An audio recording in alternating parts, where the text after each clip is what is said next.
오늘 저희들 함께 보실 하나님 말씀은 로마서 7장 1절에서 13절입니다. 형제들아, 내가 법 아는 자들에게 말하노니 너희는 그 법이 사람이 살 동안만 그를 주관하는 줄 알지 못하느냐.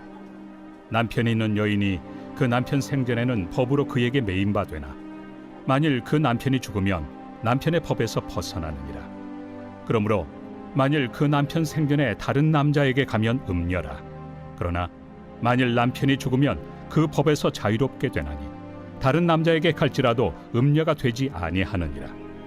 그러므로 내 형제들아, 너희도 그리스도의 몸으로 말미암아 율법에 대하여 죽임을 당하였으니 이는 다른 이 곧 죽은 자 가운데서 살아나신 이에게 가서 우리가 하나님을 위하여 열매를 맺게 하려 함이라. 우리가 육신에 있을 때에는 율법으로 말미암는 죄의 정욕이 우리 지체 중에 역사하여 우리로 사망을 위하여 열매를 맺게 하였더니 이제는 우리가 얽매였던 것에 대하여 죽었으므로 율법에서 벗어났으니 이러므로 우리가 영의 새로운 것으로 섬길 것이요 율법 조문의 묵은 것으로 아니할지니라. 그런즉 우리가 무슨 말을 하리요? 율법이 죄냐? 그럴 수 없느니라. 율법으로 말미암지 않고는 내가 죄를 알지 못하였으니 곧 율법이 탐내지 말라 하지 아니하였더라면 내가 탐심을 알지 못하였으리라. 그러나 죄가 기회를 타서 계명으로 말미암아 내 속에서 온갖 탐심을 이루었나니 이는 율법이 없으면 죄가 죽은 것입니다. 전에 율법을 깨닫지 못했을 때에는 내가 살았더니 계명이 이름에 죄는 살아나고 나는 죽었도다. 생명에 이르게 할 그 계명이 내게 대하여 도리어 사망에 이르게 하는 것이 되었도다. 죄가 기회를 타서 계명으로 말미암아 나를 속이고 그것으로 나를 죽였는지라. 이로 보건대 율법은 거룩하고 계명도 거룩하고 의로우며 선하도다. 그런즉 선한 것이 내게 사망이 되었느냐? 그럴 수 없느니라. 오직 죄가 죄로 드러나기 위하여 선한 그것으로 말미암아 나를 죽게 만들었으니 이는 계명으로 말미암아 죄로 심히 죄되게 하려 함이라. 율법에 의해서 산다는 것과 예수 그리스도로 말미암아 삶을 산다는 것은 본질적으로 차이가 있습니다. 어떤 차이가 있을까요? 첫째, 삶의 동기가 다릅니다.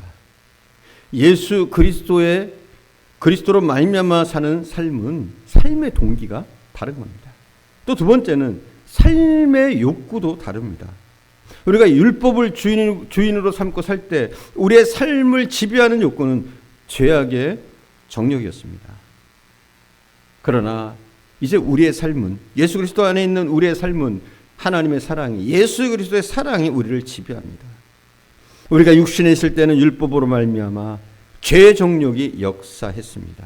아이러니하게도 율법의 메시지를 들으면서 우리는 죄악의 정욕의 지배를 받는 삶을 살았습니다. 그러나 우리에게 새로운 열망이 생겼습니다. 새로운 욕구는 사랑의 욕구라고 말할 수 있는데 예수 그리스도를 영접한 사람들에게는 이 사랑의 욕구가 생겨납니다. 우리가 주님을 사랑하게 되면 그 주님을 기쁘시게 하려고 하는 욕구를 갖게 됩니다. 우리가 어떻게 하면 주님을 기쁘시게 할까 노력하다 보면 옛날 율법이 요구했던 그 삶을 우리가 성취하는 결과를 가져오게 됩니다.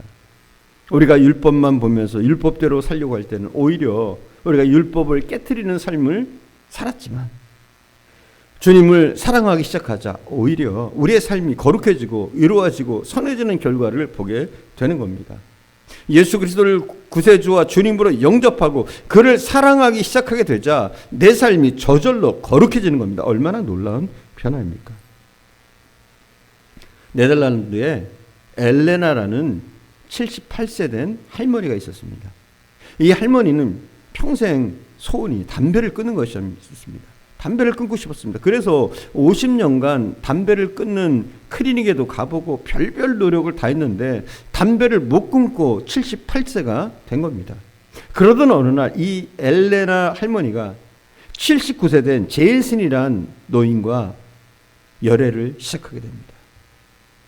이 제일슨이란 노인이 엘레나를 좋아하고 사랑했지만 이렇게 말을 했습니다. 내가 당신과 결혼하고 싶은 마음이 참 많은데 한 가지 때문에 할 수가 없어요.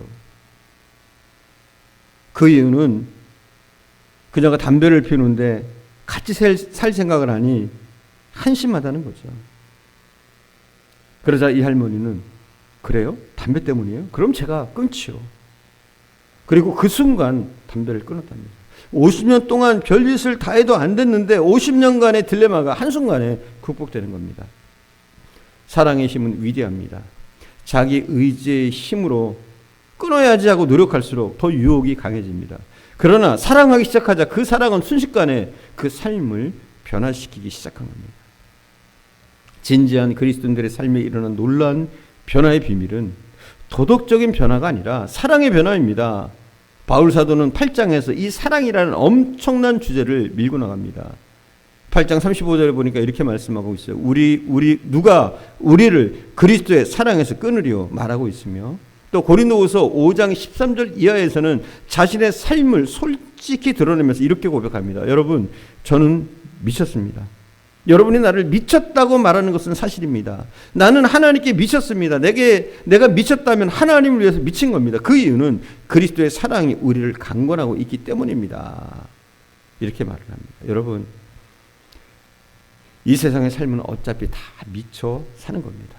여러분 가만히 보세요. 무엇인가에 미쳐 있습니다. 돈에 미치든 권력에 미치든 주세잡기에 미치든 무엇인가에 다 미쳐서 살고 있습니다. 그런데 역사를 변화시켜 주신 놀란 구세주 주님이신 예수 그리스도에게 우리가 미칠 수 있다면 얼마나 감사하고 놀라운 일입니까?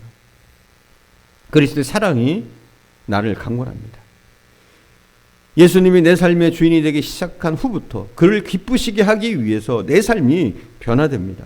그리고 내 삶은 도덕을 뛰어넘기 시작합니다. 여기 우리의 삶에 새로운 욕구가 생기기 시작합니다. 이것이 바로 사랑의 욕구입니다. 이 사랑의 욕구 때문에 우리가 모든 율법의 요구를, 도덕의 요구를 뛰어넘습니다.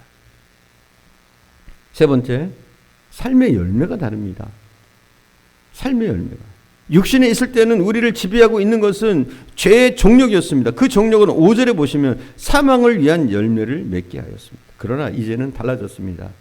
4절에 보면 이렇게 말씀하고 있습니다. 그러므로 내 형제들아 너희도 그리스도의 몸으로 말미암아 율법에 대하여 죽임을 당하였으니 이는 다르니 곧 죽은 자 가운데 살아나신 이에게 가서 우리가 하나님을 위하여 열매를 맺게 하려 함이라. 이렇게 말씀하고 있습니다. 전에는 단순히 도덕적인 삶이 내 삶의 규범이었지만 이제는 다른 남편에게로 시집가서 하나님을 위한 열매를 맺는 삶을 살게 된 겁니다. 전에 사탄을 위해서 열매를 맺던 우리가 하나님을 위해서 열매 맺게 되었습니다. 전에는 육신의 열매를 맺던 우리가 이제는 성령의 열매를 맺게 된 겁니다. 이 두 가지 극적인 삶을 한번 대조해 보십시오. 여러분은 아직도 타락한 육신의 본성을 쫓고 있습니까? 아니면 예수님을 영접하고 나서 우리 안에 역사하시는 성령의 음성을 듣고 성령의 뜻을 따라서 행하고 있습니까? 우리를 인도하시고 우리와 함께 하시고 우리를 이끌어 가시는 성령을 쫓아갈 때 우리의 삶 속에 맺히는 그 놀라운 열매, 그 풍성한 열매를 여러분 아십니까? 바로 이 부분을 바울 사도는 갈라디아서에서 다루고 있습니다. 갈라디아서 5장 16절입니다. 다 같이 보겠습니다. 제가 봉독해 올립니다. 내가 이르노니 너희는 성령을 따라 행하라. 그리하면 육체의 욕심을 이루지 아니하리라. 우리가 성령을 쫓아 행하면 육체의 욕심을 이룰 필요가 없습니다. 이제 무엇을 안 하겠다고 여러분 결심하지 마십시오. 중요한 것은 내 안에 거하시는 성령의 인도하심대로 그가 나를 감화감동시킬 때 그때 주님이 기뻐하시는 일만 여러분 해보세요. 그러나 아직도 육체를 따라 살면 육체의 열매를 맺게 됩니다. 그것이 갈라디아서 5장 19절에서 21절입니다. 육체의 열매. 육체의 일은 분명하니 곧 음행과 더러운 것과 호색과 우상숭배와 주술과 원수 맺는 것과 분쟁과 시기와 분냄과 당지는 것과 분열함과 이단과 투기와 술 취함과 방탕함과 또 그와 같은 것이라. 전에 너에게 경계한 것 같이 경계하노니 이런 일을 하는 자들은 하나님의 나라를 유업으로 받지 못할 것이요. 이런 것들이 사망의 열매입니다. 처음에는 비슷하게 출발하고 인간은 모두 다 도덕적인 삶을 추구하는 것은 같지만 깊은 곳에서는 그의 삶이 맺어가고 있는 열매는 사실은 이런 냄새나는 사망의 열매들입니다. 그러나 성령을 쫓아갈 때 어떤 열매를 맺습니까? 갈라디아서 5장 22절에서 23절에 나와 있습니다. 우리가 잘 아는 말씀이죠. 오직 성령의 열매는 사랑과 희락과 화평과 오래 참음과 자비와 양성과 충성과 온유와 절제니 이 같은 것을 금할 법이 없느니라. 성령의 9가지 열매가 열거되어 있습니다. 여기서 열매라는 단어가 단수로 기록되어 있습니다. 이 열매는 한 열매의 9가지 측면이라고 말할 수가 있습니다. 왜냐하면 이 9가지 인격적 특성은 결국 한 인격을 지향하는 것입니다.